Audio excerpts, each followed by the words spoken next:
Assalamualaikum warahmatullahi wabarakatuh. Perkenalkan, nama saya Miki Mustika Sylvia. Di sini saya akan mempresentasikan hasil studio perancangan terpadu 3 dengan fungsi bangunan kantor. Yang saya rancang adalah Kantor Dinas Kominfo Provinsi Kalimantan Barat.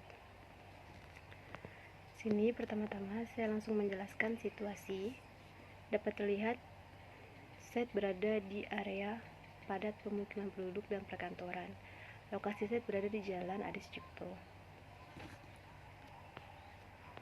Kemudian ada site plan, di mana terdapat area-area hijau, area perkerasan, area bangunan, ada bundaran juga di tengah-tengah, dan di situ terdapat area upacara pada bagian abu-abu sebelah kanan, atau tepatnya sebelah kiri bangunan, terdapat ruang-ruang servis seperti ruang genset, groundwater tank, dan septic tank. Denah lantai 1. Pada denah lantai 1 terdapat berbagai jenis ruang, di antara ruang yang publik, ruang servis, ruang private, maupun ruang semi private. Pada denah yang awalnya hanya kotak berbentuk kotak saja, kemudian terjadilah transformasi bentuk. Pada 4 sisi utara, selatan, timur, dan barat, saya buat bangunan seperti dinding yang menjorok ke dalam. Fungsinya apa? Agar cahaya matahari dan pengawan dapat masuk ke dalam bangunan, dan ruangan yang ada pada bangunan dapat mendapatkan pencahayaan yang baik dan pengawan yang baik. Pada lantai 2 ada ruang spesial di sini, yaitu ruang kepala dinas dan aula. Pada aula terdapat tangga di sisi kirinya. Tangga itu hanya dapat diakses dari bawah, dan tangga ini hanya khusus diakses untuk orang-orang yang mau ke aula. Kenapa saya membuat tangga khusus? Karena biasanya orang-orang yang ke aula adalah orang-orang yang dari luar, bukan dari pihak kantor ataupun orang yang hanya menyewa aula untuk kepentingan mereka sendiri. Terdapat juga void, di mana void ini di bawahnya terdapat inner court, sebuah taman. Dalam setiap perancangan saya selalu menerapkan taman di dalam bangunan gedung. Kenapa? Agar bangunan terasa lebih asri dengan nuansa-nuansa taman, kemudian agar bangunan terlihat lebih terang, agar mendapatkan banyak pencahayaan dan penghawaan yang baik. Lantai 3 sama, terdapat juga void dan ruang-ruang staf lainnya. Ini adalah tampak depan. Pertama, saya akan menjelaskan model atap yang saya gunakan, yaitu atap miring, atap pelana atap miring, kombinasi pada sisi kanan maupun kiri dengan ketinggian berbeda. Lalu pada area ini ada tengah yang berbeda. Ini merupakan yang saya zoom ini adalah partisi, di mana partisi ini nanti dapat membuat cahaya dan udara masuk melalui lubang-lubang partisi tersebut, sehingga dapatlah pencahayaan secara alami maupun penghawaan alami.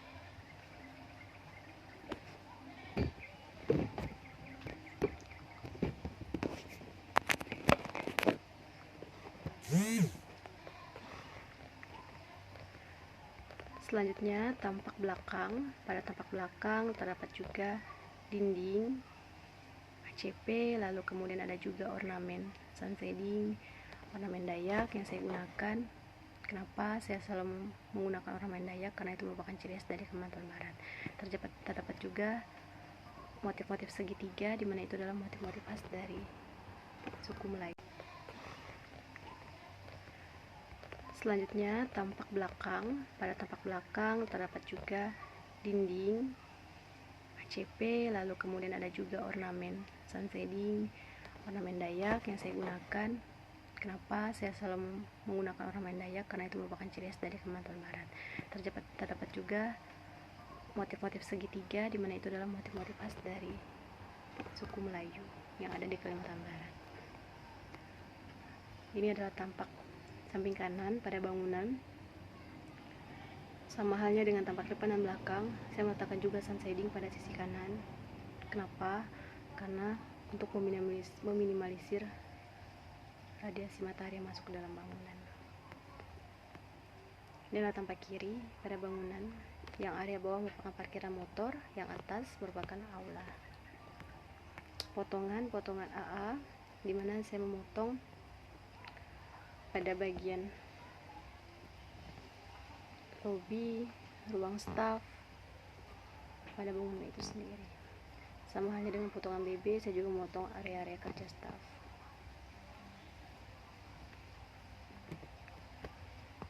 Selanjutnya, rencana PJV.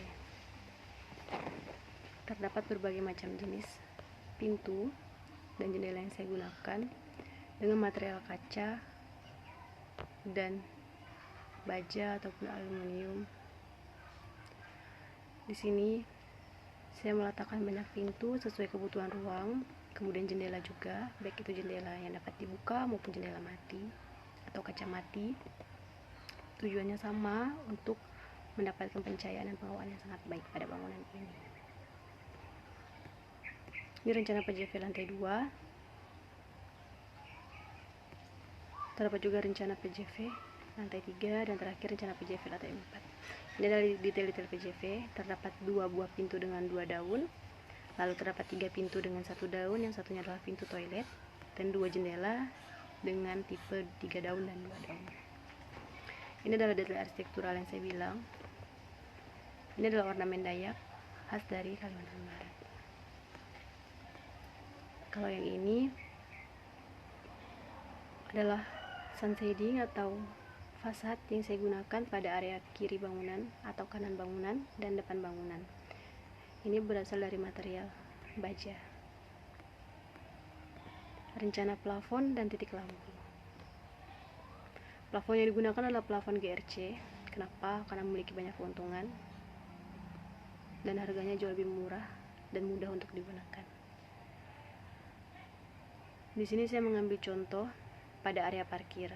Area parkir saya menggunakan lampu TL, dan untuk area ruang-ruang kerja atau staff saya menggunakan lampu downlight. Di sini saya bagi, ada downlight biasa dan downlight tipe sensor. Kenapa saya menggunakan tipe sensor? Karena untuk meminimalisir penggunaan energi listrik pada bangunan ini.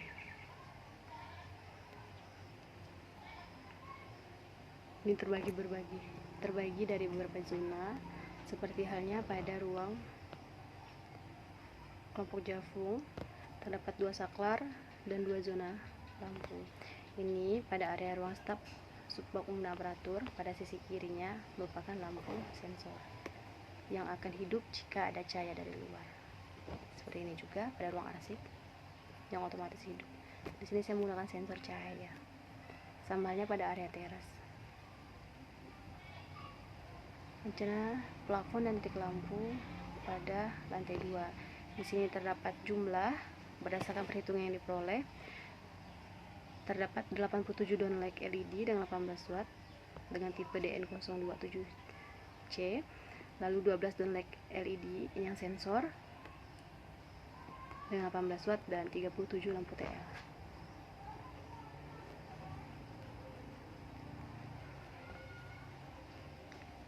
Plafon dan rencana titik lampu lantai 3, dan ini plafon dan titik lampu lantai 4. Terdapat detail struktur dari plafon itu sendiri. Di sini saya menggunakan GRC dengan tebal 9 mm dengan elevasi atau ketinggian 3,35.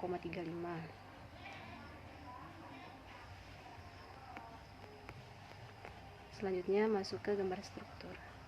Rencana pondasi dan selang. Terdapatlah 2 ukuran pondasi. Yang pertama pondasi dengan 3 pile dan yang kedua pondasi dengan 2 pile. Kenapa berbeda? Karena setiap bebannya berbeda, baik itu di tengah maupun di tepi bangunan. Untuk balok, saya menggunakan balok 25/50 untuk bentang 6 dan balok 25/45 untuk bentang 5 meter. Lalu ada balok anak 20/35.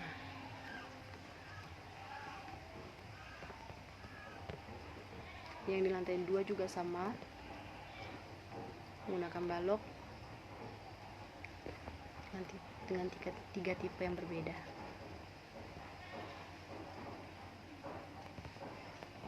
Ini rencana balok lantai 3 Area silang merupakan area void atau bolong. Ini ada rencana ring balok. Seperti yang saya bilang, terdapat dua jenis. Seperti yang saya bilang, terdapat dua ukuran fondasi yang berbeda. Yang pertama adalah fondasi 1 dengan jumlah pilenya 3.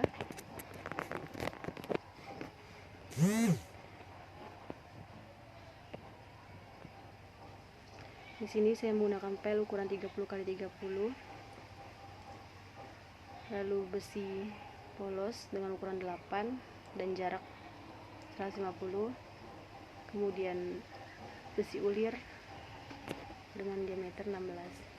Terdapat kolom. Pada kolom terdapat beberapa tulangan, yaitu tulangan ulir 19, ada 6 pada sisi bawah, pada sisi kanan, dan 6 pada sisi atas. Sama halnya dengan fondasi 1, ini fondasi 2, bedanya hanya di ukuran. Saya menggunakan 2 file. Filenya sama, menggunakan file ukuran 30 x 30. Ini adalah detail balok. Untuk detail balok, tipe balok 25/50. Di sini menggunakan tulangan utama 8 buah untuk diameter 16, bagel, besi polos 8 sampai 15 cm. Selanjutnya juga ada tipe 20/40.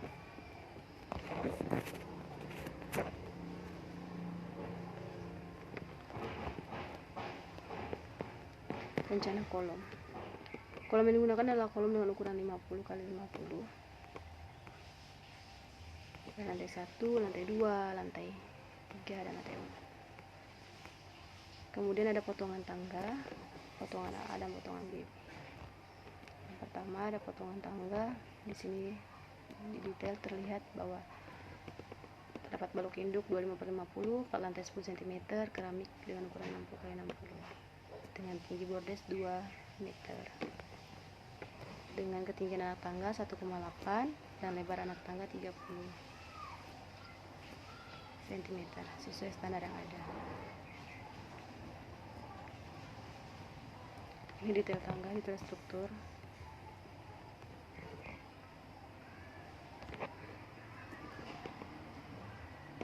Terlihat terdapat tulangan-tulangan yang ada pada tangga dengan ukuran-ukuran yang berbeda. Besi ulir 13 hingga 150.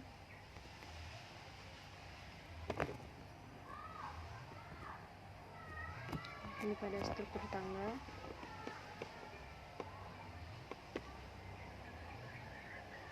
Kemudian ini adalah struktur tangga.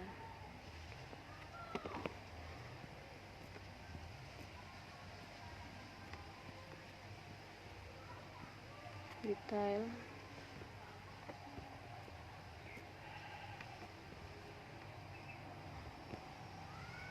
Selanjutnya masuk ke rencana air bersih.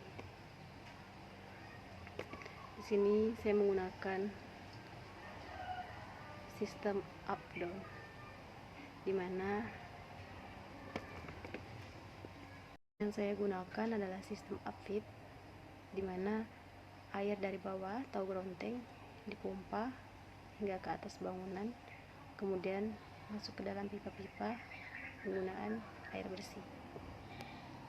Digunakan yang digunakan air yang berasal dari PDAM, kemudian masuk ke groundwater tank, kemudian dipompa dan masuk ke sap yang ada di dekat toilet, kemudian disalurkan ke area-area yang membutuhkan air bersih.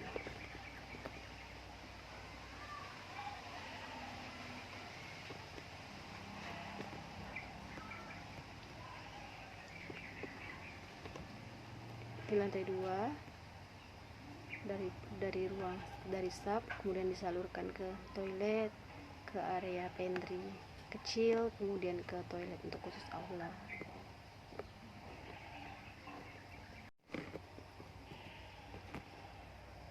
Untuk meminimalisir penggunaan air yang berlebihan, maka pada toilet flush toilet menggunakan air bekas. Air bekas apa? Air bekas yang berasal dari wastafel, kemudian ditampung, kemudian dialirkan menggunakan pipa, lalu disalurkan ke pipa khusus untuk flash yang ada di toilet.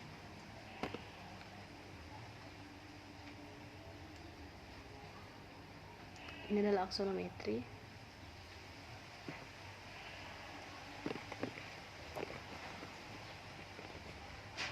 Ini adalah aksonometri air bersih, di mana air berasal dari PDAM, kemudian masuk ke ground water tank, dipompa menuju ke atas bangunan dan disalurkan melalui pipa-pipa melalui sap.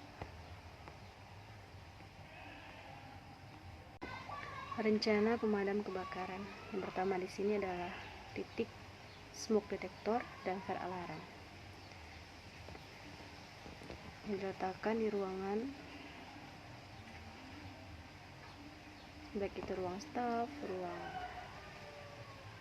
sirkulasi, maupun area pabrik.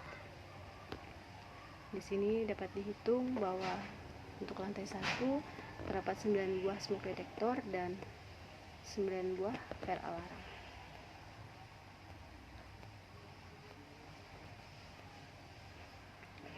Sama halnya di lantai 1, di lantai 2 juga terdapat smoke detector dan fire alarm, dan jumlahnya juga sama-sama 19.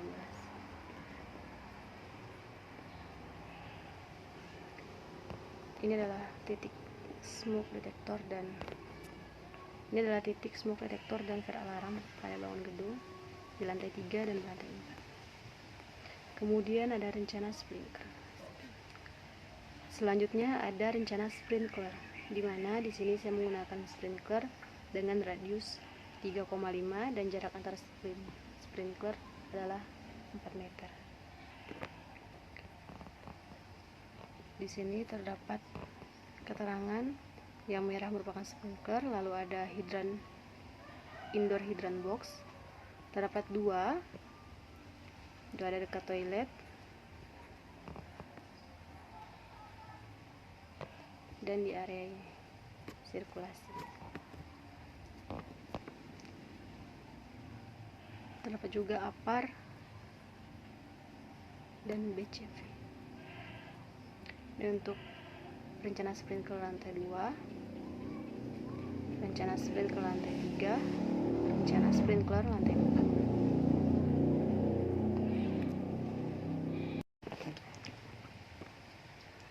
Sini ada detail ground water tank dengan kedalaman 2 meter di bawah tanah. Di sini juga terdapat tangga monyet, di mana tangga ini dari atas, ketika kita mau mengontrol ke bawah, kita menggunakan tangga ini.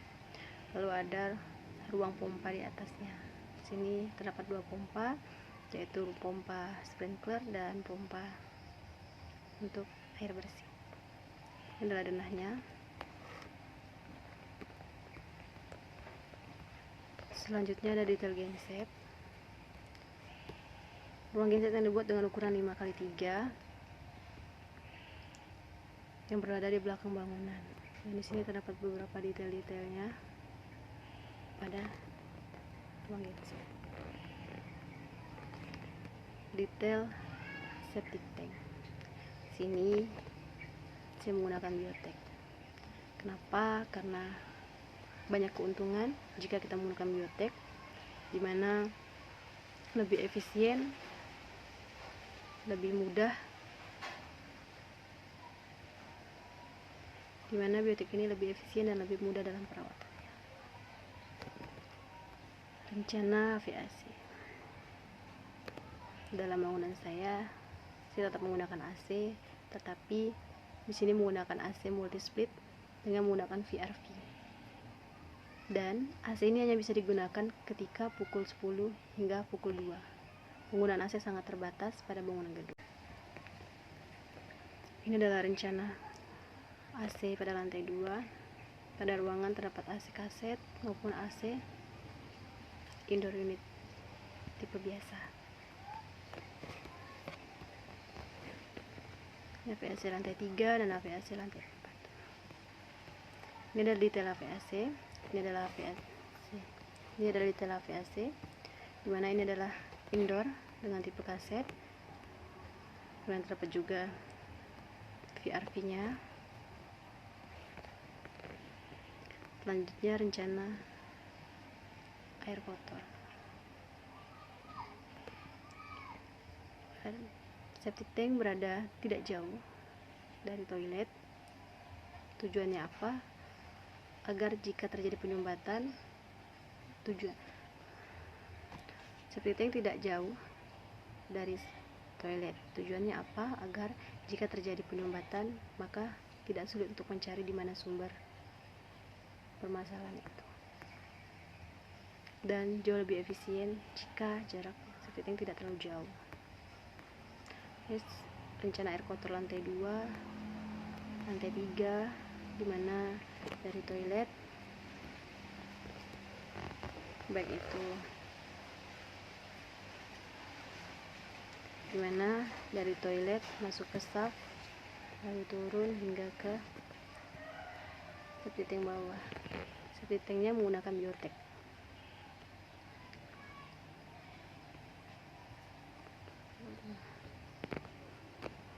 Sonometri tak ada.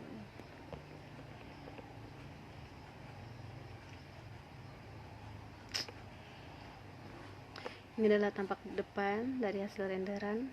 Terdapat bundaran, bangunan, area parkir mobil sebelah kiri, sirkulasi, perkerasan. Ini adalah tampak belakang pada bangunan, di mana terlihat ada fasad atau sun shading untuk meminimalisir masuknya cahaya matahari dengan motif kerawang atau bolong-bolong, jadi cahaya dapat tetap masuk. Kalau ini tampak samping kanan, pada area aula terdapat tanaman rambat yang menggantung dan menjuntai. Ini pada tampak kiri terdapat ACP tadi yang saya bilang. Kemudian ini ada interior kantor dinas.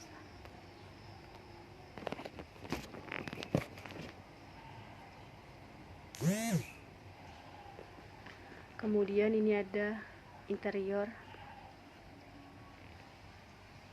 ruang kepala dinasnya, kepala dinas kemudian ini ada interior ruang kepala dinas Kominfo.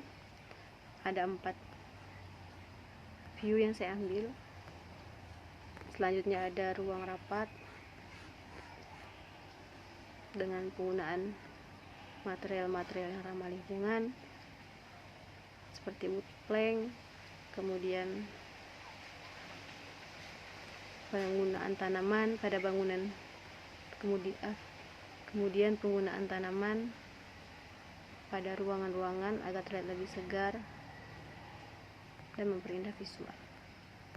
Ini ruang kerja, di mana ruang kerja staf dan ruang kepala seksi atau kepala subbagian saya jadiin satu. Kenapa? Agar aksesnya jauh lebih mudah.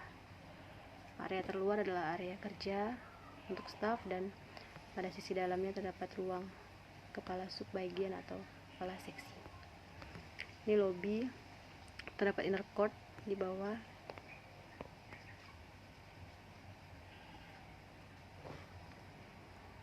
Ini area lobby Diskominfo. Terdapat kursi tunggu yang nyaman dan inner court untuk memperindah pemandangan. Ini adalah gambar eksterior perspektifnya. Terus eksterior yang kedua dan eksterior ketiga.